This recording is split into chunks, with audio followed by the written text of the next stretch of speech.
भगवान की जय। प्यारे कृष्ण कन्हैया लाल की जय। श्री भक्तमाल। आज है चरित्र श्री ब्रजवल्लभ भट्ट जी। नृत्य गान गुण निपुण रास में रस बरसावत, अब लीला ललितादि बलित दंपत हिरझावत। अति उदार नेस्तार सुजस ब्रज मंडल राजत, महामहोत्सव करत बहुत सबहि सुख साजत। श्री नारायण भट्ट प्रभु परम प्रीति रस वश किए, ब्रज बल्लभ पल्लभ परम दुर्लभ सुख नैनन दिए। श्री ब्रज बल्लभ जी सभी को अत्यंत प्यारे थे, क्योंकि आपने सभी के नेत्रों को रासलीला का परम दुर्लभ सुख प्रदान किया। आप नृत्य गान आदि में के गुणों में बड़े प्रवीण थे। रासलीला में आप अपने कौशल से रस की वर्षा करते थे और श्री ललिता आदि सखियों के सहित दंपति श्री युगल किशोर को रिझाया करते थे। आप स्वभाव से बड़े उदार तथा प्राणियों का भाव से निस्तार करने वाले थे। आपका सुयश संपूर्ण ब्रजमंडल में व्याप्त तथा शोभायमान है। आप बहुत से महोत्सव करते थे जिसमें सभी को परम सुख मिलता था। आपने श्री स्वामी नारायण भट्ट जी को अपने प्रेम रस से वश में कर लिया था। श्री ब्रजवल्लभ भट्ट जी के विषय में विशेष विवरण इस प्रकार है। भगवान श्री कृष्ण के परम भक्त श्री ब्रजवल्लभ जी भट्ट श्री नारायण भट्ट जी के समकालीन संत थे। आपने श्री नारायण भट्ट जी के रास प्रचार कार्य में अपूर्व सहयोग किया। एक बार आप रासलीला के प्रसंग में श्री ललिता सखी का स्वरूप धरकर श्री प्रिया प्रियतम को रिझाने के लिए राधा माधव युगल सरकार के गुणों का गान करते हुए रसमय नृत्य कर रहे थे। अचानक आपके पेट में असह पीड़ा होने लगी, रंग में भंग हो गया। आप रासमंडल से श्रृंगार घर में चले आए और हा कृष्ण पुकारते हुए पीड़ा से व्याकुल होकर लौट गए। आपको अपने पेट दर्द से अधिक पीड़ा इस बात की थी कि मैं श्री प्रिया प्रियतम की यथोचित सेवा नहीं कर सका। सर्वंतर्यामी भक्त वत्सल भगवान ने उनके अंतर्मन की बात जान ली और तत्काल आपका वेश धारण कर रासमंडल में विराजमान श्री राधा कृष्ण स्वरूप के आगे पूर्ववत नृत्य करने लगे। उस समय रासमंडल में ऐसा आनंद छाया कि सभी लोग चित्रलिखित से हो गए। सबका शरीर पुलकायमान हो गया तथा सबके नेत्र प्रेमाश्रुओं से छलछला उठे। उधर एक सेवक श्री ब्रजवल्लभ जी को दवा देकर रासमंडल में आया तो देखा कि वे यहाँ नृत्य कर रहे हैं। उसे बड़ा आश्चर्य हुआ।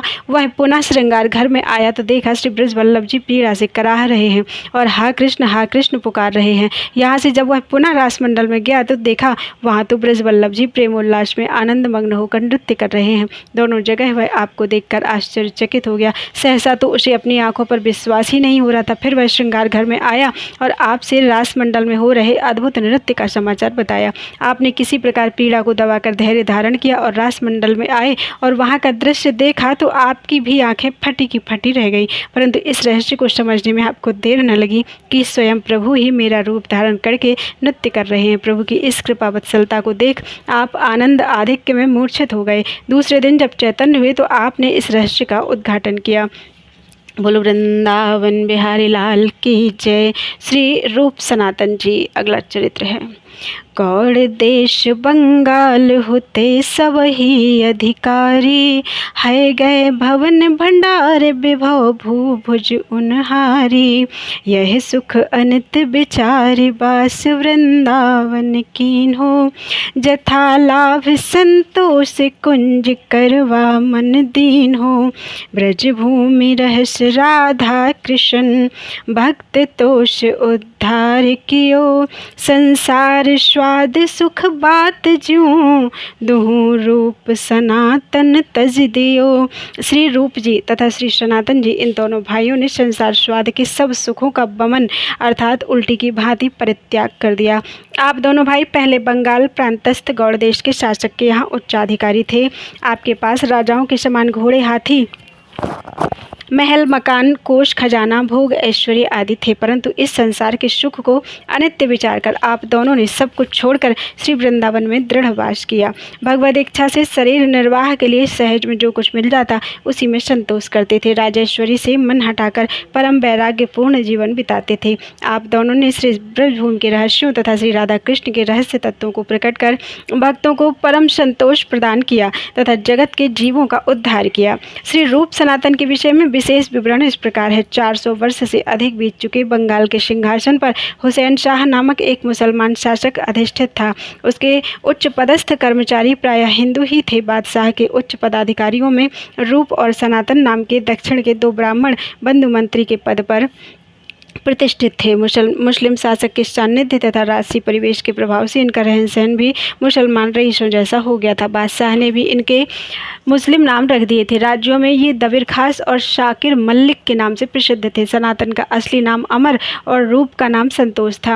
हुसैन शाह इन्हें अपना दाहिना हाथ समझता था। वेशभूषा से ये पूरे मुसलमान प्रतीत होते थे। इतना सब होने पर भी इनका हृदय हिंदू भावों से भरा था। श्री राम और श्री कृष्ण के प्रति इनका अनुराग था। ब्राह्मण साधुओं में इनकी भक्ति थी। राम के ग्राम में इनके घर पर ब्राह्मण साधुओं का प्रायः मेला सा लगा रहता था। इनके अनेक विद्वान ब्राह्मणों का भरण पोषण इनके द्वारा हुआ करता था। इनके छोटे भाई अनूप घर में रहा करते थे और ये दोनों अधिकांश समय बादशाह के पास गौड़ में रहते थे। श्री चैतन्य महाप्रभु का नाम सुनकर उनके प्रति स्वाभाविक ही इनकी श्रद्धा हो गई और उस श्रद्धा ने क्रमशः बढ़कर एक प्रकार की विरह वेदना का सा रूप धारण कर लिया। दोनों भाई श्री चैतन्य के दर्शन के लिए बड़े उत्कंठित हो गए। दबीर खास और शाकिर मल्लिक की तीव्र दर्शनाभिलाषा ने श्री चैतन्य महाप्रभु के मन को खींच लिया। महाप्रभु से अब रहा नहीं गया और वे वृंदावन जाने के बहाने गंगा जी के किनारे किनारे चलकर गौड़ के समीप जा पहुंचे। जब महाप्रभु गौड़ के समीप पहुंचे तब उनके हजारों भक्तों की दल की तुमुल हरिध्वनि से सारा नगर गूंज उठा। दोनों भाइयों के हृदय आनंद से गदगद और रोम पुलकायमान हो गए, परंतु उनके मन में यह भय भी बना रहा कि कहीं स्वेच्छाचारी बादशाह महाप्रभु के दल को कोई कष्ट न पहुंचा दे। वे चाहते थे कि महाप्रभु यहाँ से शीघ्र ही चले जाएं तो ठीक है, परंतु उनका दर्शन करने के लिए दोनों के मन में बड़ी उत्कंठा हो रही थी, इसलिए बाहर के बाहर उन्हें लौटाना भी चाहते थे। महाप्रभु गौड़ में आ पहुँचे। वे दर्शन दिए बिना कब लौटने वाले थे? वे तो आए ही थे। दोनों भाइयों को संसार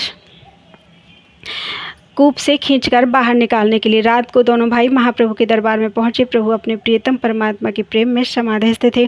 श्री नित्यानंद जी ने चेष्टा करके उनकी समाधि भंग करवाकर दोनों भाइयों का परिचय कराया। दोनों मुंह में तिनके दबाकर और गले में कपड़ा डालकर महाप्रभु के चरणों में गिर पड़ी और बोले, प्रभु आपने पतित और दीनों का परित्राण करने के लिए ही पृथ्वी पर पदार्पण किया है।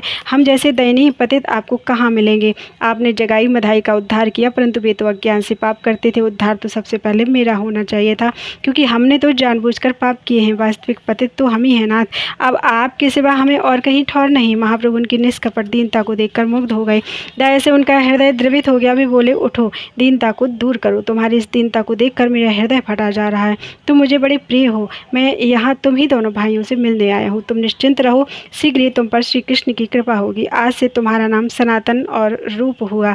महाप्रभु के वचन सुनकर सनातन और रूप का हृदय आनंद से भर गया और वे कृतज्ञतापूर्ण दृष्टि से महाप्रभु के मुख कमल की ओर टकटकी बांधे देखने लगे। उनके जीवन स्रोत की दिशा सहसा बदल गई।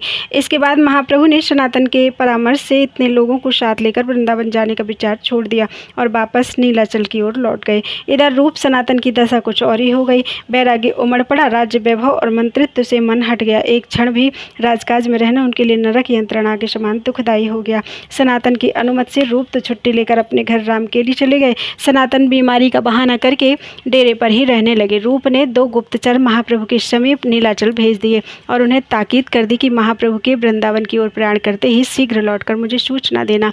इस बीच में धन संपत्ति को लुटाकर रूप वृंदावन जाने की तैयारी करने लगे। इनके छोटे भाई का नाम अनुपम था। वह पहले से ही बड़ा श्रद्धालु था। उसने भी भाई के साथ ही घर छोड़ने की तैयारी कर ली। रूप सनातन के कोई संतान नहीं थी। अनुपम के जीव नामक एक पुत्र था।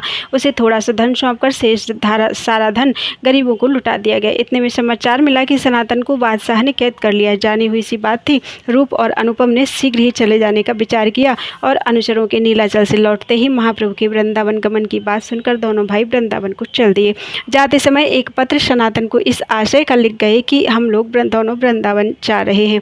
किसी प्रकार पिंड छुड़ाकर आप भी शीघ्र आइए। आवश्यक व्यय के लिए 10,000 रुपये मोदी के यहाँ रख दिए हैं। सदा अमीरी ठाट में रहने वाले रूप और अनूप की आज कुछ विचित्र ही अवस्था है। उन्होंने सारे वस्त्र और आभूषण उतारकर फेंक दिए हैं। तन पर एक एक फटी गुदड़ी है और कमर में एक एक कौपीन है। भूख प्यास और नींद की कुछ परवाह नहीं है। पास में एक कौड़ी नहीं है। वे शहर से कष्ट सहन करते हुए पैदल चले जा रहे हैं। अपने आप को कुछ खाने को मिल जाता है, उसी से उधर पूर्ति करके रात को चाहे जहाँ चढ़ पड़ते हैं। पड़ रहते हैं, परंतु उनके मन में कोई दुख नहीं है। चलते चलते दोनों भाई प्रयाग पहुँचे। वहाँ जाते ही अनायास पता लग गया कि महाप्रभु यहीं पर हैं। दोनों भाई दांतों तले तिनका दबाकर जगत के बड़े से बड़े दीन और कंगाल की तरह कांपते, रोते और पड़ते उठते महाप्रभु के चरणों में जाकर गिर पड़े और दोनों ही प्रेम के आवेश में मतवाले से हो गए। कुछ समय के बाद धीरज धरकर बोले, हे दीन दयामय, हे पतित पावन, हे नाथ, हम जैसे पतितों को तुम्हारे अतिरिक्त और कौन आश्रय देगा। महाप्रभु ने इससे पूर्व सिर्फ एक दिन रात के समय रूप को देखा था, परंतु अब उसे देखते ही तुरंत पहचान कर महाप्रभु हंसकर बोले, उठो उठो रूप, दीनता छोड़ दो। तुम लोगों पर श्री कृष्ण की अपार कृपा है, तभी तो उन्होंने तुम लोगों को विषय कूप से निकाल लिया है। रूप ने कहा, प्रभु सुना है कि सनातन को बादशाह ने कैद कर लिया है। प्रभु बोले, घबराओ मत, सनातन कैद से छूट गया है और मेरे समीप आ रहा है। रूप और अनुपम उस दिन महाप्रभु के पास ही रहे और वहीं प्रसाद लिया। महाप्रभु ने कई दिनों तक उन्हें प्रयाग में अपने पास रखा। रूप के द्वारा प्रभु को बहुत बड़ा कार्य करवाना था, वृंदावन की दिव्य प्रेम लीला को पुनर्जीवन देना था। इसलिए रूप को एकांत में रखकर लगातार कई दिनों तक महाप्रभु ने उसको भक्ति का यथार्थ रहस्य भली भांति समझाकर अंत में कहा, रूप, मैं काशी जाता हूँ, तुम वृंदावन जाओ, मेरी आज्ञा का पालन करो, जीवों का कल्याण करो, अपने सुख की आशा छोड़कर वृंदावन जाओ और इसके बाद यदि इच्छा हो तो मुझसे नीलाचल में मिलना। यूँ कहकर प्रभु वहाँ से चल दिए। बड़े कष्ट से धैर्य धारण कर प्रभु की आज्ञा अनुसार रूप अपने छोटे भाई अनुपम के साथ वृंदावन को चले। रूप और अनुपम को वृंदावन भेजकर महाप्रभु काशी चले गए और वहाँ श्री चंद्रशेखर के मकान में ठहरे। इधर सनातन ने गौड़ के कारागार में रूप का पत्र पाकर शीघ्र ही वहाँ से निकलकर महाप्रभु के समीप जाने का विचार कर लिया तथा मौके से द्वार रक्षक को 10,000 मोहरें देकर वे कारागार से निकल पड़े और उसी की सहायता से रातों रात गंगा के उस पार चले गए। ईशान नामक एक नौकर इनके साथ था। उसने छिपकर 8 मोहरें अपने पास रख ली। छिपाकर पातड़ा ग्राम में भौमिकों ने मोहरों के लोभ से सनातन का बड़ा आदर किया। उनके मन में पाप था। वे रात को सनातन और ईशान को मारकर मोहरें छीनना चाहते थे। सनातन ने मन में सोचा कि ये लोग मेरा इतना सम्मान क्यों करते हैं, इनको लुभाने की मेरे पास तो कोई वस्तु नहीं है।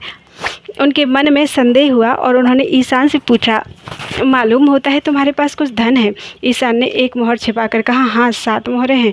सनातन ने कहा, भाई इस पाप को अपने पास क्यों रखा, यदि तुम इस समय ना बताते तो ये रात को ये भौमिक बिना मारे ना छोड़ते। उससे 7 मोहरें लेकर सनातन ने भौमिकों को दे दी। शेष 1 मोहर का और पता लगने पर सनातन ने वह मोहर ईशान को देकर उसे वापस देश लौटा दिया। सारा बखेड़ा निपटा। सुखपूर्वक सनातन अकेले ही चलने लगे।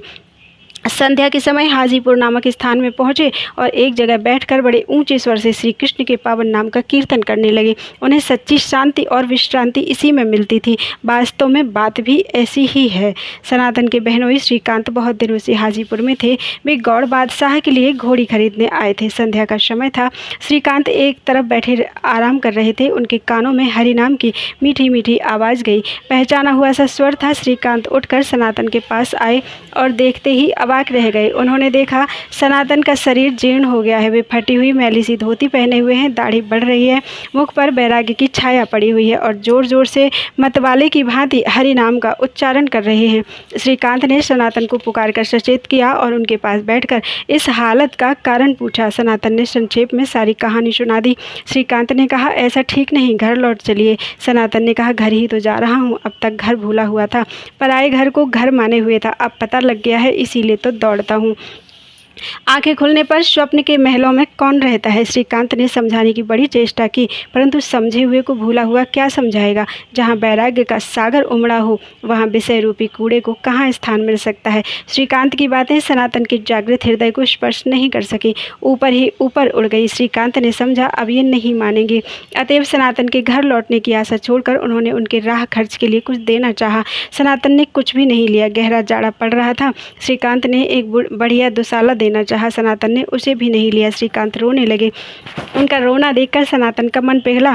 भक्त बड़े कोमल हृदय होते हैं, उनसे दूसरे का दुख नहीं देखा जाता। अतएव श्रीकांत के मन को शांत और सुखी करने के लिए उन्होंने उनसे एक भूटानी कंबल ले लिया और देखते ही देखते वहाँ से चल पड़े। श्रीकांत चुपचाप खड़े रोते रहे। महाप्रभु जिस राह से, जिस गांव से और जिस नगर से जाते थे, सभी जगह अपना एक निशान छोड़ जाते थे। वह था हरि नाम की तुमुल और मत ध्वनि। अतएव सनातन को खोज करने की आवश्यकता नहीं पड़ी। वे प्रेम में झूमते हुए हरि नाम परायण लोगों को महाप्रभु का मार्ग चिन्ह समझकर काशी जा पहुँचे और वहाँ जाकर इसी प्रकार सीधे चंद्रशेखर के मकान के समीप पहुँच गए। खोज प्रत्यक्ष थी। लाखों नर नारी मिलकर हरिध्वनि कर रहे थे। सनातन का मन प्रफुल्लित और शरीर पुलकित हो गया। वे धीरे धीरे जाकर चंद्रशेखर के दरवाजे पर बैठ गए। महाप्रभु घर के भीतर हैं और सनातन बाहर बैठे हुए प्रभु के श्री चरणों का ध्यान कर रहे हैं। अंदर जाने का साहस नहीं होता। अपने पापों को स्मरण करके मन में सोचते हैं कि क्या मुझ पर भी प्रभु की कृपा होगी। मुझ सरीखे घोर नारकी जीव की और क्या प्रभु निहारेंगे। सनातन के मन में कहीं पर भी कपट या दंभ की गंध तक नहीं है। सरल और शुद्ध हृदय से पापों की स्मृति के अनुताप से दग्ध होते हुए सनातन आज प्रभु की शरण चाहते हैं। सर्वज्ञ महाप्रभु ने घर के अंदर बैठे हुए ही इस बात को जान लिया कि बाहर सनातन बैठे हैं। अतएव उन्होंने चंद्रशेखर से कहा कि दरवाजे पर जो वैष्णव बैठा है उसे अंदर बुला लाओ। आज्ञा अनुसार चंद्रशेखर बाहर गया और वहाँ किसी वैष्णव को ना देखकर वापस लौटकर बोला, बाहर तो कोई वैष्णव नहीं है। महाप्रभु ने कहा, क्या दरवाजे पर कोई नहीं बैठा है? चंद्रशेखर ने कहा, दरवाजे पर एक फकीर साथ बैठा तो है। महाप्रभु ने कहा, जाओ उसी को बुला लाओ। सनातन के कपड़े लत्ते वैष्णव के से नहीं थे, परंतु उसका अंतर तो विष्णुमय था। अंतर को पहचानना अंतर्यामी का ही काम है। चंद्रशेखर यह सुनकर आश्चर्य करने लगा। सोचने लगा कि आज प्रभु इस फकीर को क्यों बुला रहे हैं, परंतु महाप्रभु के सामने कुछ कहने का साहस नहीं हुआ और उसने बाहर जाकर सनातन से कहा, आप कौन हैं? आपको प्रभु बुला रहे हैं। प्रभु बुला रहे हैं। इन शब्दों ने बिजली का सा काम किया। सनातन के हृदय में हर्ष, आशा, चिंता, भय, भक्ति और लज्जा आदि अनेक भावों की तरंगें उठने लगी। उन्होंने कहा, हैं, क्या प्रभु बुलाते हैं? क्या सचमुच ही मुझे बुलाते हैं? आप भूल तो नहीं रहे हैं? भला प्रभु मुझे क्यों बुलाने लगे? वे और किसी को बुलाते होंगे। चंद्रशेखर ने कहा, प्रभु आपको ही बुलाते हैं, आप अंदर पधारिए। सनातन के हृदय में आनंद का समुद्र उमड़ पड़ा, परंतु अपनी स्वाभाविक दीनता से वे दांतों तले तिनका दबाकर अपराधी की भांति चुपचाप अंदर जाकर प्रभु के चरणों में लकुट की तरह गिर पड़े। दोनों नेत्रों से आंसुओं की अजस्र धारा बहने लगी। सनातन बोले, प्रभु मैं पामर हूँ। मैंने आजीवन कामादि षड विकारों की सेवा की है, विषय भोग को ही सुख माना है। दिन रात नीचों के साथ नीच कर्म करने में रत रहा हूँ। इस मनुष्य जन्म को मैंने व्यर्थ ही खो दिया। मुझ शरीर का पापी, अधम, नीच और कुटिल और कौन होगा। प्रभु आज आपके चरणों की शरण में आया हूँ। अपनी स्वाभाविक दयालुता की ओर ख्याल करके मुझे चरणों में स्थान दो। इस अधम को इन चरणों के सिवा और कहाँ आश्रय मिलेगा। प्रभु सनातन के इन शब्दों को नहीं सुन सके। उनका हृदय दया से द्रवित हो गया। सनातन को जबरदस्ती उठाकर प्रभु ने अपनी छाती से लगा लिया। सनातन के नेत्रों की अश्रुधारा मानो मंदाकिनी की धारा बनकर महाप्रभु के सशरीर चरणों को धोने लगी और महाप्रभु के नेत्रों की प्रेमाश्रुधारा सनातन के मस्तक को सिंचन कर उसे सहसा पाप मुक्त करने लगी। सनातन कहने लगे, प्रभु मुझे आप क्यों स्पर्श करते हैं? मेरा यह कलुषित कलेवर आपके स्पर्श योग्य नहीं है। इस घृणित और दूषित देह को आप स्पर्श ना कीजिए। प्रभु ने कहा, सनातन दीनता का त्याग करो। तुम्हारी दीनता देखकर मेरा कलेजा फटा जाता है। जब श्री कृष्ण कृपा करते हैं तब भले बुरे का विचार नहीं करते। श्री कृष्ण तुम्हारे सम्मुख हुए हैं। तुम पर श्री कृष्ण की इतनी कृपा है कि उसका वर्णन नहीं हो सकता। तभी तो उन्होंने तुम्हें विषय कूप से निकाल लिया है। तुम्हारा शरीर निष्पाप है क्योंकि तुम्हारी बुद्धि श्री कृष्ण भक्ति में लगी हुई है। मैं तो अपने को पवित्र करने के लिए ही तुम्हें स्पर्श करता हूँ। यूँ कहकर महाप्रभु ने सनातन के भाग्य की बड़ी ही प्रशंसा की और कहा कि श्री कृष्ण प्रेम होने पर वास्तव में ऐसी ही दीनता हुआ करती है। इसके बाद महाप्रभु ने सनातन से उसकी कारामुक्ति के संबंध में पूछा। सनातन ने संक्षेप से सारी कथा सुना दी।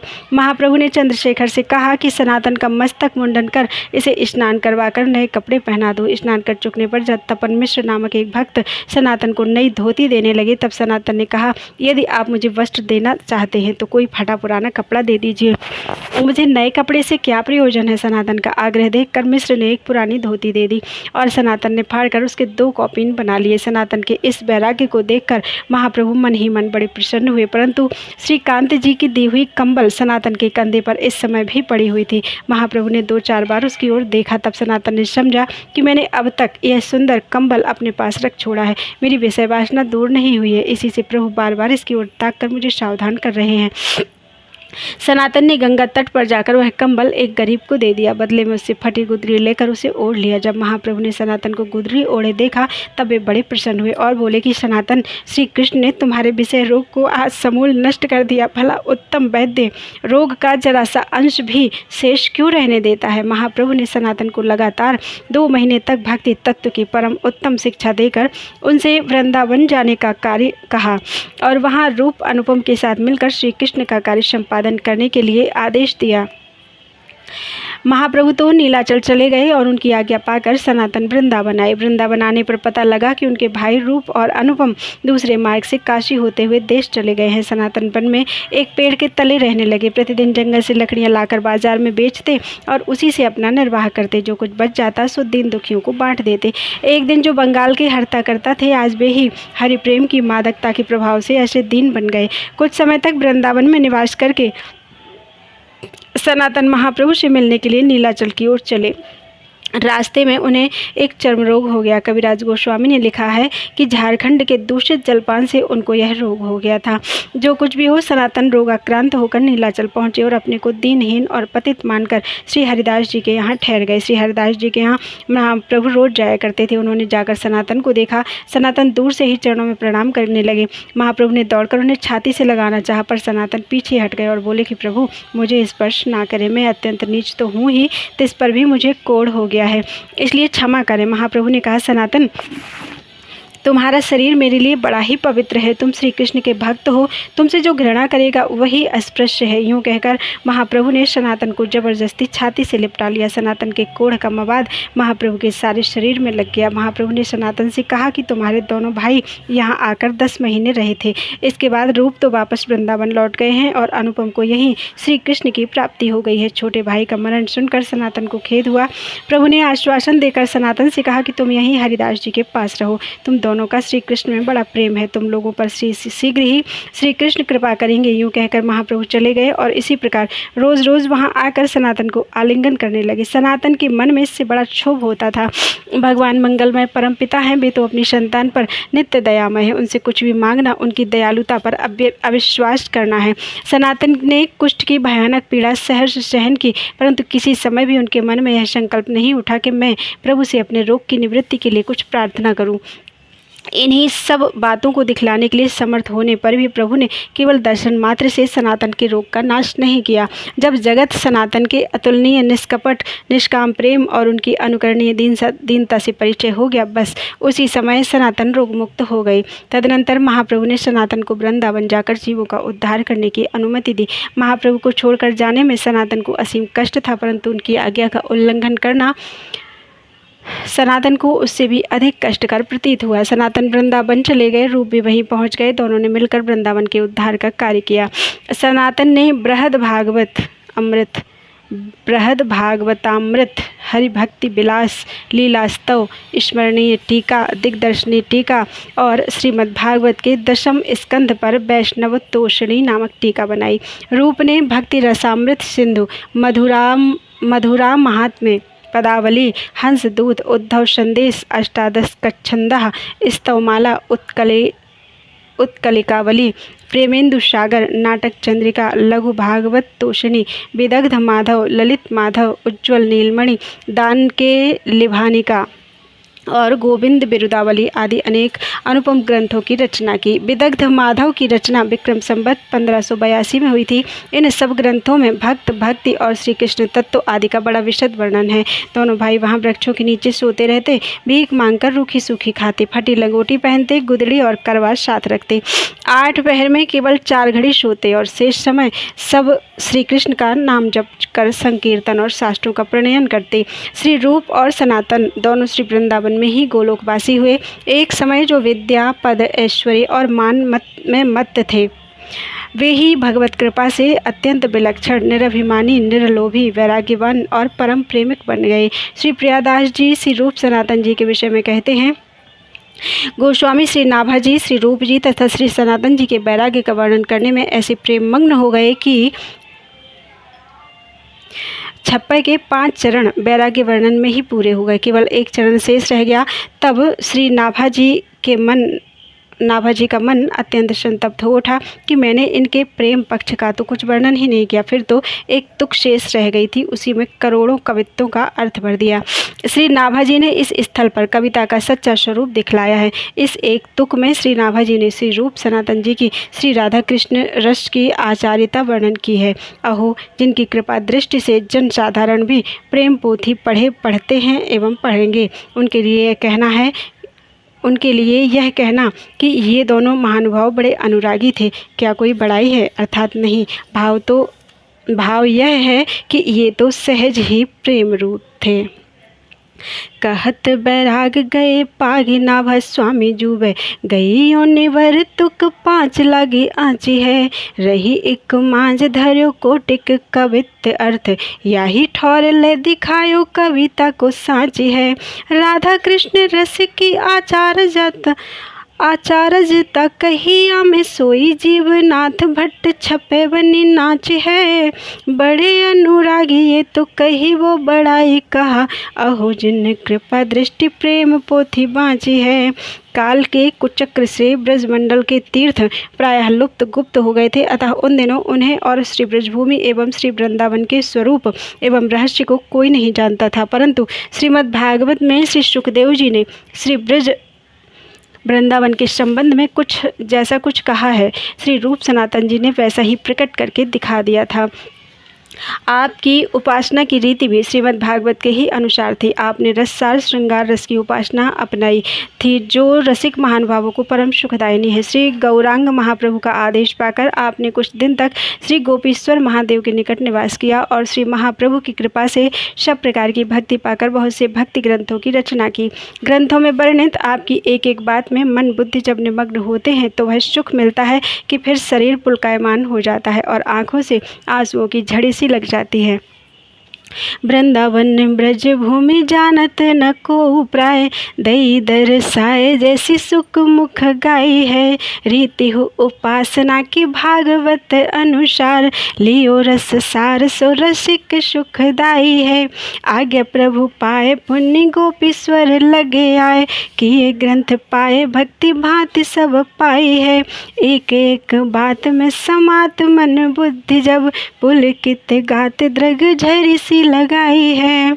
एक समय श्री रूप गोस्वामी जी श्री नंदग्राम में कदम टेर पर भजन कर रहे थे। उसी समय बड़े भाई श्री सनातन जी श्री वृंदावन से आपके पास आए। उस समय श्री रूप जी के मन में यह विचार आया कि आज मैं परम सुखदायी खीर का भोग श्री ठाकुर जी को लगाकर वह प्रसाद अपने अग्रज को पवाऊं। आपके मन में किंचित मात्र ही यह विचार आया था कि तत्काल मानो भक्तों को सुख देने वाली लाडली श्री प्रियाजू एक पालिका के रूप में खीर का सब सामान ले आई। उसी सामान से तुरंत रसोई करके श्री ठाकुर जी को भोग लगाया गया और जब वह प्रसाद लेकर श्री सनातन जी ने पाया तो उन्हें अत्यंत प्रिय लगा तथा प्रेम करना सहसा छा गया। तब उन्होंने पूछा कि यह खीर कैसे बनी, इसमें तो अलौकिक स्वाद है। तब श्री रूप जी ने सब बात बताई। सुनकर श्री सनातन जी ने कहा, अब पुनः ऐसी इच्छा मत करना, मेरी इस बात को हृदय में दृढ़तापूर्वक धारण कर लो, तुम तो अपनी वैराग्य की चाल से ही चलो। इतना कहते कहते श्री सनातन जी की एवं उनका आदेश सुनकर श्री रूप गोस्वामी जी की आंखों में प्रेमाश्रु छलछला आए। रहे नंद गाँव रूप आए श्री सनातन जो, महासुख रूप भोग खीर को लगाइए, नेको मन आई सुखदाई प्रिया लाड़ली जो, मानो को बाल की सुसौज सब ल्याइए, करके रसोई सोई ले प्रसाद पायो भायो, अमल सो आयो चढ़ी पूछ सो जताइए, फिर जिन ऐसी करो यही दृढ़ ही धरो, ढरो निज चाल कही आंखें भरी आइए। एक बार वैष्णव समाज में श्री रूप गोस्वामी जी के मुख से श्री राधा कृष्ण के रूप गुण का गान हो रहा था, जिसे कानों से सुनकर सभा में उपस्थित सभी लोगों के प्राण व्याकुल हो गए। सबको मूर्छा सी आ गई, परंतु आप श्री रूप जी बड़े ही धैर्यवान थे। अतः यद्यपि भावावेश में शरीर की शुद्धि नहीं थी तो भी खड़े ही रहे और खड़े खड़े रूप गुणगान करते रहे। उस समय आपने प्रेम की ऐसी रहस्यमय स्थिति का दर्शन कराया जो बड़े बड़े भावज्ञों की बुद्धि में नहीं आ सकती है। वह यह है कि उसी समय श्री कर्णपुर श्री गोस्वामी जी ने आपके पीछे आकर अच्छी प्रकार से देखा कि आप बिल्कुल अच्छे से स्वस्थ जान पड़ते हैं, किसी प्रकार की अकुलता नहीं है। परंतु वह तनिक आपके समीप आए और आपकी श्वास उनके शरीर को लगी, तब वे आपके प्रेम को जान पाए। श्वास का स्पर्श होते ही उन्हें ऐसा लगा मानो अग्नि की लपट लग गई हो तथा उनके शरीर पर अंगार छू जाने जैसा चिन्ह भी हो गया, अर्थात फपोले पड़ गए। प्रेम की यह नवीन रीति भला किससे गाई जा सकती है। रूप गुण गान होत कान सुनि सभा सब, अति अकुलान प्राण मूर्छा से आई है। बड़े आप धीर रहे ठाड़े न शरीर शुद्धि, बुद्धि में न आवे ऐसी बात ले दिखाई है। श्री गुसाई कर्णपुर पाछे आए देखे आछे ने कुढिंग भय श्वास लग्यो तब पाई है। मानो आगे आँच लगी ऐसो तन चिन्ह भयो, नयो यह प्रेम रीति का पे जात गाई है। एक दिन रात्रि के समय ठाकुर श्री गोविंद चंद्र जी ने आपको स्वप्न में दर्शन दिया और कहा कि मैं खिरक अर्थात गोमटीला के भूगर्भ में निवास करता हूँ। एक गैया नित्य प्रति सुबह शाम तथा रात्रि को भी अपने दूध की धारा से मेरा अभिषेक करती है और हमारा पोषण करती है। आप वहाँ जाकर देखिए, तब स्वयं जान जाएंगे। श्री ठाकुर जी के संकेतानुसार श्री रूप गोस्वामी जी ने श्री गोविंद चंद्र भगवान का स्वरूप प्रकट किया। श्री ठाकुर गोविंद देव जी की अत्यंत ही अनुपम छवि है। चतुर रसिक जन रसिकेंद्र चूड़ामणि श्री राधा गोविंद एवं परम रसिक श्री रूप जी का निरंतर हृदय में ध्यान करते हैं। श्री गोविंद चंद आए निसी को स्वपन दियो, दियो कही भेद सब जासु पहचानिए। रहु में खिरक मांझ पोसे निसी भोर सांझ, सींचे दूध धार गाय जाए देख जानिए। प्रगट लकियो रूप अति ही अनूप छवि, कभी कैसे कहे थकी रहे लखी मानिए। कहाँ लो बखानो भरे सागर नगागर में, नागर रसिक ही निस दिन आनिए। एक बार श्री सनातन जी नंदगांव में पावन सरोवर पर रह रहे थे। भजन में मन लग जाने से 3 दिन ना तो गांव में मधुकरी आदि मांगने आए और ना तो संयोग से गांव का ही कोई सरोवर की ओर आया। चौथे दिन एक श्याम वर्ण का बालक स्वयं ठाकुर श्री मदन मोहन जी दूध लेकर आया और उसने प्रार्थना पूर्वक इन्हें दूध पिलाया। बालक की रूप माधुरी से आकृष्ट होकर इन्होंने पूछा, तुम कहाँ रहते हो? तब बालक ने अपने घर का पता बताया तथा कहा कि हम 4 भाई श्री हरदेव जी गोवर्धन में, श्री बलदेव जी बलदेव ग्राम में, श्री केशव देव जी मथुरा में, श्री गोविंद देव जी वृंदावन में है। साथ ही पिताजी श्री नंदू जी का भी परिचय दिया। बालक के चले जाने पर श्री सनातन जी का मन पुनः बालक के दर्शन के लिए उत्कंठित हुआ। अतः सरोवर से उठकर नंदगांव गए और उन्होंने घर घर पूछा, परंतु कहीं भी बालक रूपधारी श्रीहरि को नहीं पाया। चारों ओर खोज खोज कर हार गए। इनकी आंखों में आंसू भर आए। तब आपने निश्चय किया कि यदि अब की बार वह बालक आएगा तो उसे जाने नहीं दूंगा। श्री सनातन जी को बालक के सिर पर बंधी लाल पगिया बहुत ही अच्छी लग रही थी।